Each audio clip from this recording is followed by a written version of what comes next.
آها اومد. بله.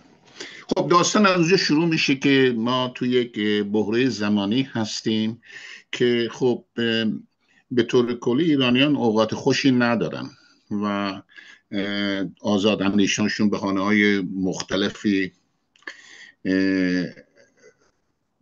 از بین دارن میرن و نیرنگ در کار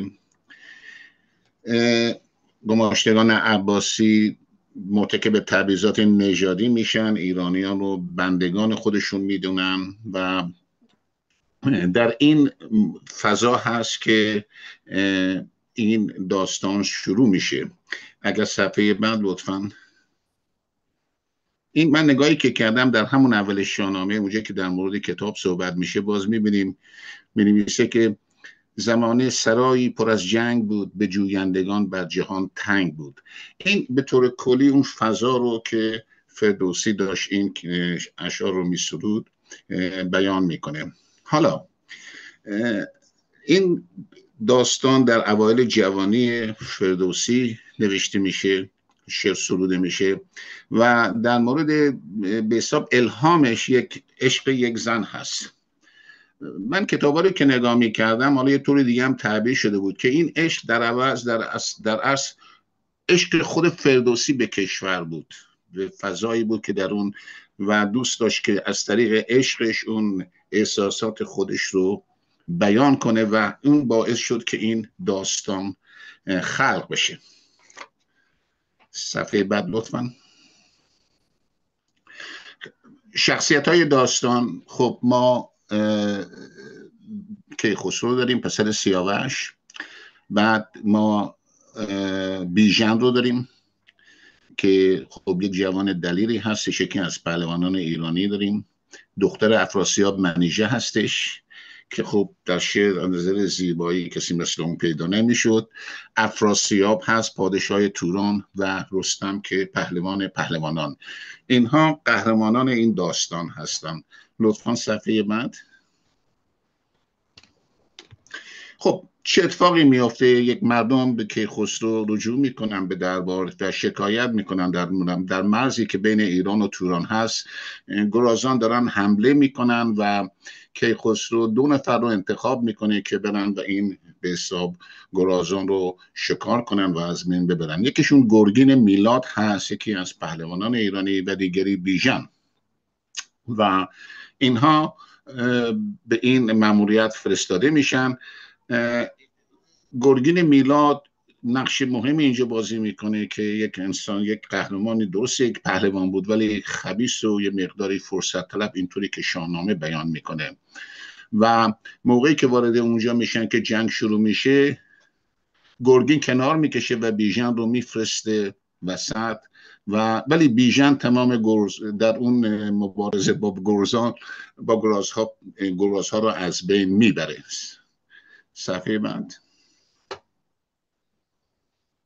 خب موقعی که برمیگردن گرگین چون یه طورایی نگران بود که این طرحی رو که پیاده کرده ممکنه فاش بشه، خودش رو چیکار میکنه؟ میاد بیژن رو میبره توی یک منطقه، توی اردوگاه تفریحی که دختر توران اونجا بود و در این که منیژه اونجا با ندمه ها و بیژن نگاهی میکنه و خلاصه بله دیگه عاشق میشه، خودش بدبخت میکنه. دوستان میدونن که عاشق شدن میدونن من چی میگم. خلاصه از اونجاست که داستان شروع میشه و صحبت میکنن و مثل اینکه چند وقتی اونجا توی اون اردوگاه میمونه و بعد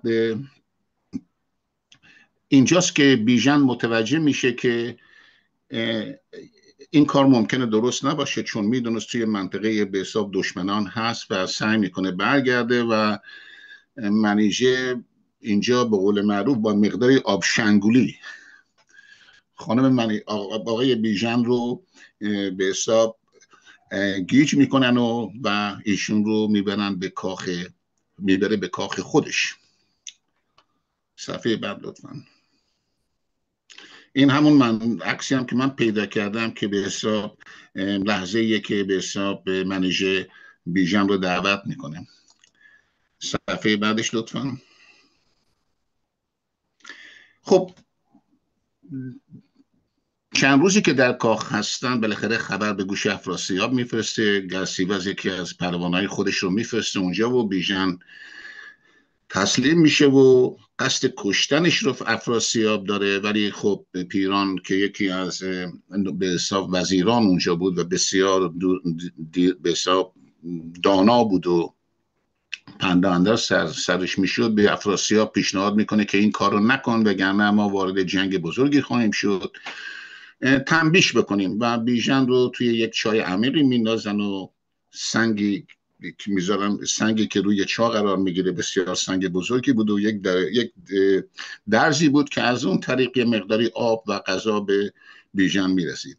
منیژه هم که خب به خاطر این کاری کرده افراسیاب از کاخ بیرونش میکنه، ولی خودش به خاطر گناهی که داشت، احساس گناهی که میکرده، شب و روز اون اطراف چاه بوده و سعی میکرده مقداری غذا و آب به بیژن برسونه.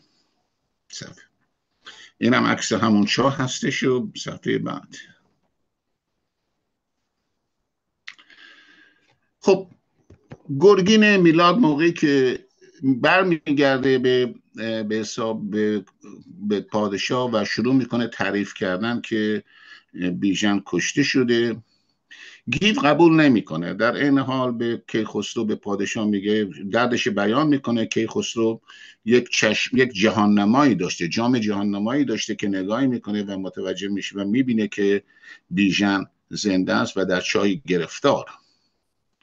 اینجاست که پیامی فرستاده میشه واسه رستم و گروهی برای نجات بیژن رهسپار توران میشن و البته رستم در اینجا از کیخسرو میخواد که گناه گرگین میلاد رو ببخشه و رستم هم با همراهانش به عنوان تاجر پلیتیکس میزنه اینجا رستم خودمون و وارد اون منطقه توران میشن، به عنوان یه قرفه‌ای میزنن.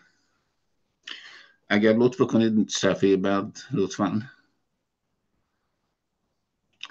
خب منیژه اینجا که سرگردان بود و دنبال غذا بود میشنوه که یه گروهی از ایرانیان اومدن اونجا و خودش رو میرسونه و با رستم صحبت میکنه و میگه چه خبر داری از کیخسرو، یا چیزی گفتن. رستم اول قبول نمیکنه، چیزی نمیگه، ولی بعد مقداری غذا و آب که در اختیار منیژه میذاره، یک مرغ پخته‌ای هست و در اون انگشتر خودش رو میذاره و میگه اینا رو با خودت ببر. و بیژن اون غذا رو که میاره سر چاه و به بیژن میده، بیژن انگشتر رو پیدا میکنه و پیام رو میگیره که رستم اومده به کمکش و این رو به منیژه میگه که برگرد و این همان رستمه که اومده من رو نجات بده. و موقعی که منیژه برمیگرده، رستم که قانع میشه که بله این همون دختر افراسیاب هست منیژه و میدونه که بیژن کجاست، ازش میخواد در یک شبی یک شعله نزدیک اون چاه روشن بکنه که اینا بتونن برن و کمک بکنن به بیژن. خب و اینجاست که وقتی بیژن آزاد میشه، یک لحظه ای هست که دوباره رستم به بیژن میگه که اگر نجات پیدا کردی گیو رو ببخش. و گیو اول بیژن میگه که نه من این کار نخواهم کرد و خلاصه رستم میگه بچه حرف گوش کن و حرف گوش میکنه و حمله میکنن و کاخ افراسیاب رو میگیرن، به آتش میکشن و هدایایی رو به حساب به دست میارن و به سوی ایران برمیگردن. صفحه بعد. خب اینجاست که دیگه شاه از رستم تشکر میکنه. رستم هم هدایه رو ورمی داره بین افسران خودش، کسانی که تقسیم میکنه و برمیگرده به طرف زابلستان و کیخسرو هم به بیژن نصیحتی میکنه که قدر منیژه رو بدونه و اون رو سرزنش نکنه که پای چه زجر هایی کشیده شده. صفحه من لطفا. خب حالا این داستان بود. حالا من اینجا یه مقداری مطالعه کردم ببینم تحلیل این داستان چی بود. به طور کلی خب داستان یک عشقی هست بین یک مرد و یک زن، ولی در دو تا جبهه مختلف هستن اینا. ببخشید صفحه قبلی. بله. و نگاه میکنیم میبینیم که نقش منیجی از نظر اینکه وفاداری خودش رو به بیژن نشون میده و با توجه به اینکه همه چیز رو قربانی میکنه خیلی خودش رو نمایون میکنه. خب بیژن هم که بسیار بسیار پهلوانی بوده و در اینجاست که این دو همدیگر رو که میبینن به خاطر اون عشقی که به وجود اومده یک طورایی با هم هستن و خب این داستان به اونجایی کشیده میشه که بیژن رنج میبره ولی خب بالاخره نجات پیدا میکنه. صفحه بعدش لطفاً.